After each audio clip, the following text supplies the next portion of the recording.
YouTube, back with another motherfucking video. Come on, clap it up. I know y'all niggas miss me. I know, niggas miss me. I already know. Trust me, I get it. I know, I will miss me too. The Santa Claus kidnappings.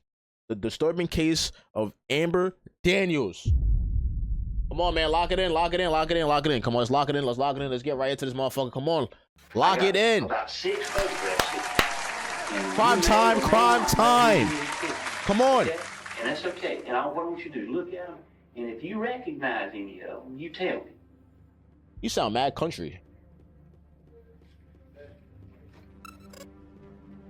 This guy here is the guy that you were with last night. Okay, he's the one that you were underneath the bridge with. This is 10-year-old Amber Daniels. Hours before this footage was recorded, Amber was found on the side of the road in the middle of nowhere with 2 other young girls. The fuck? When police attempt to locate their parents, they learn that all 3 children are part of the Daniels family, a household known for fostering many kids. But when police arrive at the home, the front door is wide open. Whoa. What they discover inside is one of the most disturbing home invasions the state of Georgia has ever seen. It will launch a statewide manhunt for the mass murderer known as the Santa Claus Killer. What? Must have had This is 100 law enforcement officers and agencies coming in helping us search. This is the most agents I've seen.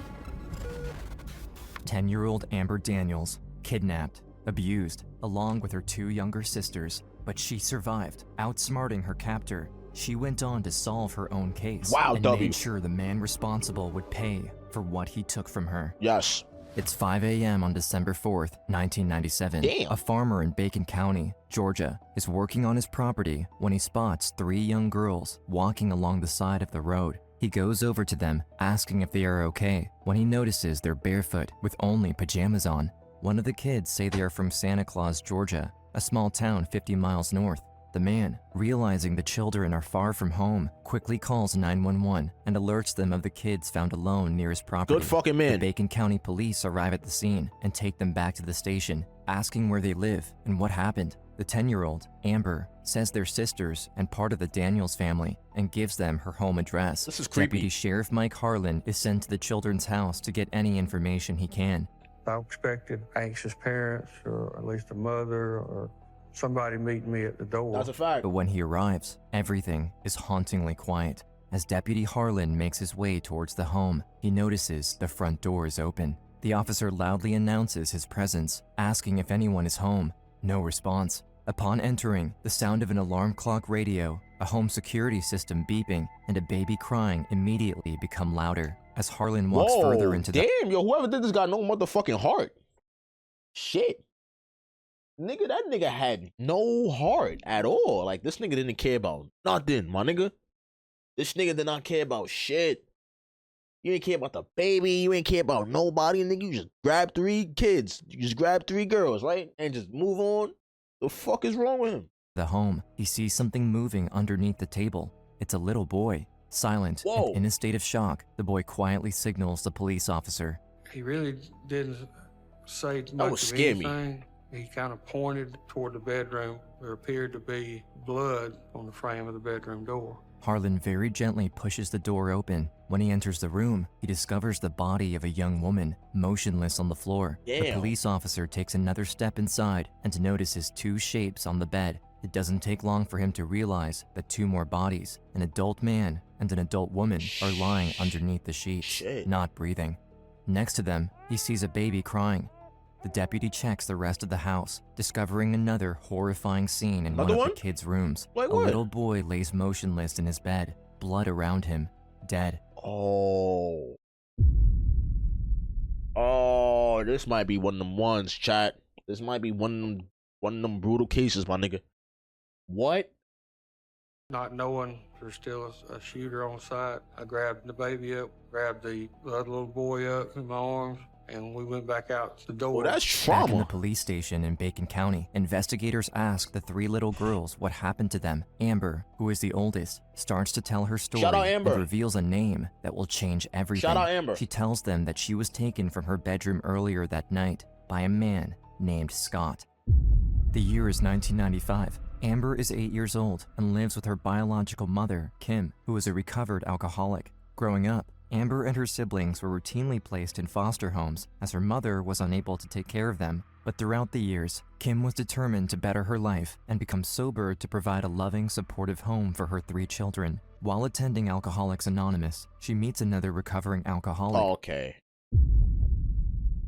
Trauma bonds with trauma, addiction bonds with addiction. I don't like that. I'm gonna keep it bucket. I'm not saying it's the mother's fault. I'm just saying I don't like shit like that. Like I hate trauma bonding and I hate addiction bonding and meeting people due to addiction. It never ends well. Me personally, I don't think it never ends well. I'm not gonna lie. Like it probably does because you know one person is better than the other, as in like, or it could be 2 people that's really trying to like work on themselves and really trying to become better people. But I feel like it's always an over, like some, like majority of people are bound to overlaps. So like, am I saying that one right? Danny Daniels, and they fall in love and start a new sober life. Okay, prove me wrong. They had quit drinking. They had changed everything about their lives. The day that child services let me return back home to my mother was probably one of the best days of my life. Damn, I look ran at to her Amber. arms, and there was a man just standing there, open arms, and welcomed me into his house and wanted to love me just as much as my mom. Danny and Kim got married, bringing together his teenage daughter, Jessica, and her 3 kids, Brooke, Bryant, and Amber, all under one roof. Kim's aspiration of providing a secure, loving, and supportive home for her children was becoming a reality. Just a few years before, it was her who needed assistance for her children. Now that Kim was sober with a stable home, she was eager to give back and open her doors to foster children, creating a nurturing environment of her own. Amber remembers from a young age how her family started to welcome foster children. Ah, It was so that's exciting fire. to have kids to play with. That's a fact. One of the first foster children the Daniels welcomed was a young girl named Joanne. I just knew that she was going to be my best friend. She was the same age as I was. She That's was fire. so nice. That gotta be fire. But I ain't gonna lie, some foster homes, niggas, like jail, nigga. From what I've heard, some foster homes are like jail, nigga. Like some niggas get into group homes and foster homes and shit like that, and nigga, shit get hectic. Kids be want to leave, and kids be escaping, but that shit be crazy, bro. And I just Shout out to loved those who her have red hair. foster parents, bro. Real Joanne's shit. Who biological actually mother love them. would be allowed to come over for visits, often accompanied by her son, Jerry Scott Heidler. Jerry, or as the kids referred to him as simply, Scott, was 18 years old and was very friendly with all the kids, Whoa. playing games with them, jumping on the trampoline, That's a red flag. and even teaching the children how to fish. That's a red I flag to can me. remember him giving me piggyback rides and putting me on his shoulders. Jerry was so much fun.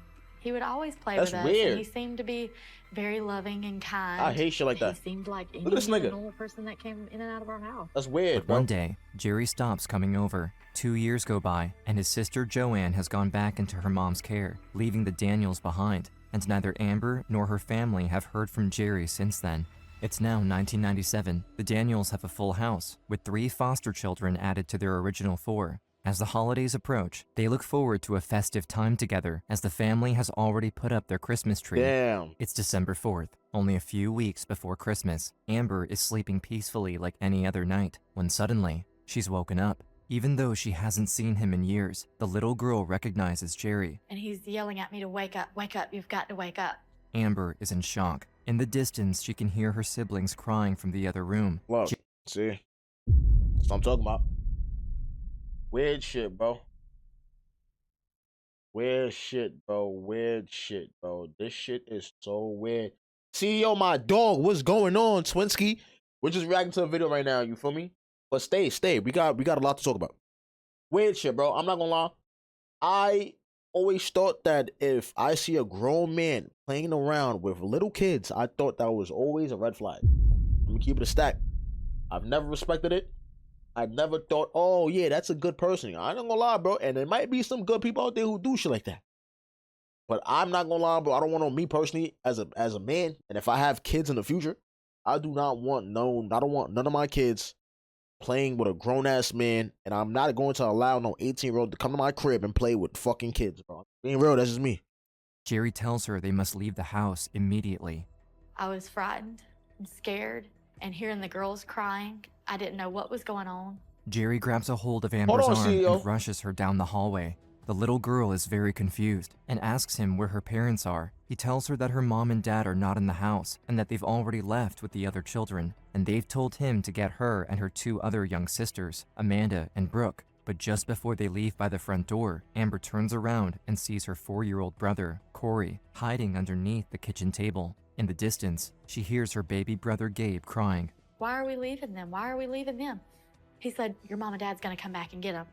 Jerry was always good to us. So of course they believe so him. it felt okay to leave with him. Yeah. They all get inside his van as he tells them he is taking them to their parents. But as he continues to drive down the deserted road, the girls become increasingly worried and begin to cry, not knowing where they are going or where their parents are. That's weird. After driving for more than half an hour, the car slows down and turns onto a side street and then parks underneath a bridge. Jerry then proceeds to turn off the engine and tells Amber to get in the back with him as he makes Amanda and Brooke move to the front. Whoa.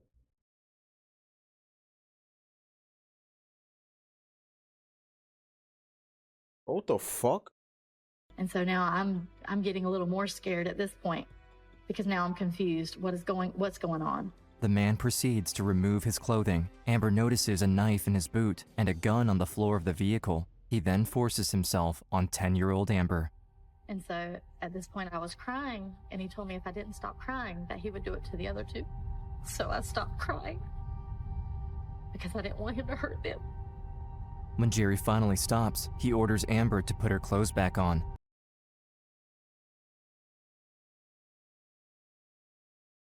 Oh, I want to crash out so bad, bro. I want to crash out so fucking bad, bro. What am I listening? What am I hearing right now, my nigga? You a grown-ass fucking man, nigga. This is what the fuck you do? Are you fucking high? The little girl obeys while her attacker gets out of the car and back behind the wheel. Without any words, Jerry starts to drive again. The 3 sisters stay silent as well. Terrified and in a state of shock, Amber wonders where Jerry is leading them. Suddenly, the car comes to a stop. It's the middle of the night, but Amber realizes they are on top of a bridge. Jerry takes the gun and forces Amber, Brooke, and Amanda out of the van. He keeps threatening them with the gun while he walks closer and closer to the edge of the bridge. Below, there's a fast-moving stream of water. The 3 scared kids stay close together and have no idea what will happen next. But unexpectedly, Jerry throws the gun over the bridge and into the water. And my mind just said, push them. Push this that is your nigga. opportunity. You're out of that van. Push that nigga. Run. We can hide in the woods. Just run as fast as you What can. about them? The 3 barefoot children start to run away from the van. Behind them, Jerry screams for them to stop and come back. Amber hears him chasing after them, and she increases her pace. Pick up the her pace. attacker is bigger than her Pick up and the her pace. 2 sisters, but Amber still hopes they can outrun him. Pick up the pace. But Jerry is coming They should've- closer and closer. I ain't gonna lie, they should have pushed them. That's me personally. Me personally, I ain't gonna lie, yo. But they are little kids, and this nigga's big, nigga. I ain't gonna lie. Keep it stacked. But if all 3 of us could push this nigga into the fucking water, nigga, that nigga would have died, nigga. Nigga, what? Behind Brooke and violently grabs her arm, stopping her right in her tracks. Oh, God. And he told Can't me leave if I her. didn't get back in the van, he was going to throw her over the bridge. Oh, nah, get back in the van. And I'd never see her again. Get back in the van. You Amber can't leave is her. forced to make an impossible choice. What you do? Save herself and sacrifice the life of her younger sister. No. Or risk what will happen to her if she goes back in the van. Never leave my Amber knows sisters. the only way to protect her younger sister and ensure she's safe is to follow Jerry's demands. Her and her sister, Amanda, begin to slowly walk back to Jerry and Brooke. Once they are together, Jerry orders them back in his van as he begins to drive them further away from their home. Damn. He turned down this road, and so I asked him again, where are you taking us? What are we doing? He got agitated and started yelling. And then he pulled up in a little dead-end spot and put us out and told us that we were to wait there for 5 minutes until he came back. He kept saying, I'll be back in 5 minutes. I'll be back in 5 minutes. You better be here. Stand silently, watching Jerry's car drive away. They dare not move until they no longer see the lights of his vehicle. After counting for 65 seconds, Amber tells her sisters to run. I told the girls that we've got to find help. We've got to tell them what's happened. We've got to find our parents. We've got to get back home. As they run along the road, they see a secluded farmhouse in the distance, but all of a sudden, car headlights beam right in front of their path. Wow. So I made the 2 girls jump down in the ditch to try to keep from being seen. And the W's car big slowed sister. down, and I knew that we had just been caught. Our lives were over. Amber is petrified. A man emerges from the car, but it's not her attacker. Instead, a local farmer steps out and immediately offers her W assistance. farmer. Amber breathes a sigh of relief, W urging farmer. her sisters to come out from their hiding spots. They are ushered to safety. The man contacts the police, and the local sheriff arrives and takes the 3 girls to the police station. Everybody in our family members that I hadn't seen in years, they were there. And I said, well, where's Mom and Daddy? And Corey walked up to me and said, they're dead. And I said, stop lying. I said, that's not true. But Amber looks around the room, seeing see the her. adults and her distant family members all quiet. Yeah. She knows what her little brother is saying is true. Her mother is no longer alive. Damn. After everything she went through in the night, Amber is in a state of shock, and now learning her mother and stepfather are gone, she begins to cry. But Amber knows who did this, Yeah. and she wants to make sure he is captured and brought to justice. She tells officials the crucial piece of information, the name of the man responsible, Jerry Scott Heidler. Sick He is the motherfucker. brother of one of the foster children and would come by to the Daniels family often, playing nigga with the is sick. children and expressing unwanted romantic interest to the teenage daughter, Jessica. Police search for any information they have on Jerry and find he is already in the police records. Due to his prior arrest on a DUI charge, they have his mugshot in their file. Investigators then present Amber with a series of photographs, seeking confirmation of the man responsible for her abduction. I got about 6 photographs here, and you may or may not know who's in these pictures, okay? And that's okay. And what I want you to do, look at them, and if you recognize any of them, you tell me. They just showed me a picture. Is this the guy? And I said, yes, this is Scott Heidler. In order to build the case against Jerry and find out exactly what happened that night, Amber is asked to walk through the events of the night and bravely recount exactly what Jerry did to her and where he went. And I had to show him where the dirt road was that he had taken us. And I remember telling him everything that he said and everything that he did.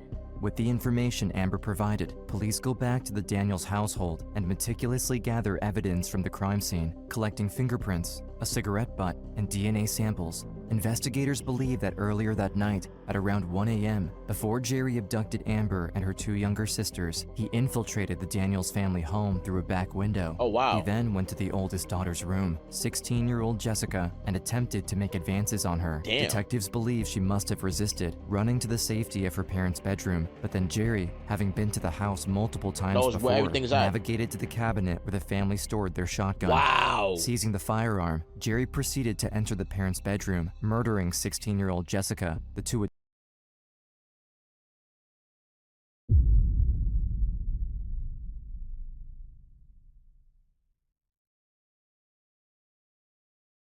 adults, Kim and Danny, and 8-year-old Brian, before running out of ammunition. Damn, He nigga. then entered Amber's bedroom and took her and the sisters. With all of Amber's details and their physical evidence from the crime scenes, they What have the enough fuck? information to make the arrest. But Jerry is still evading capture, nowhere to be found. Police use all available resources to track him down. I have never seen so much officer presence. Investigators suspect he might be hiding in his mother's home in Alma, Georgia, only an hour from the crime scene. Several police officers are en route to Jerry's mother's address. However, upon their arrival, there is no sign of him anywhere. Their search extends around the outside of the house until they finally discover him, hiding underneath the floorboards in a small crawl space. Jerry Scott Heidler is charged and arrested with 4 counts of murder, 3 counts of kidnapping, and burglary. That's it, nigga? What the fuck? What about the hard R? The fuck, nigga? He didn't resist. This bitch ass nigga, did he? Nah, give him the penalty. Give him the penalty. He confessed to it, admitted to it. Was he and off he something? said it was like a dream to him. Yeah, was he off As something? Jerry is in prison awaiting trial, Amber is processing the tragedy that happened to her family. She has lost her mother, father, older sister, and younger brother Yo. right before Christmas. Nigga. Christmas was a big part of our family every year. That was our thing. But this year, when the night of December 24th finally comes, there is no celebration, no cheer, only grief. That's when the realization hit. They weren't coming back. Oh my god. This shit is insane, bro. August 30th, 1999, the trial for Jerry Scott Nigga, what, Heidler the trial? begins. Amber is now 13 years old, and her interview is played during the trial and used as evidence against him. The whole community is emotional, devastated by the traumatic incident that went through their small town. It only takes And these niggas hate us black folks. These niggas think us black folks is crazy, bro. Shout out to my white niggas. Shout out to my white folks. But y'all niggas is crazy as fuck. I'm gonna keep it a buck. Yes, us black niggas did some crazy shit. But y'all niggas do the heinous shit. Like, y'all do the most heinous shit. You feel me? Takes the jury 20 minutes to come back with the verdict. We, the jury, fix the sentence at death. Yep.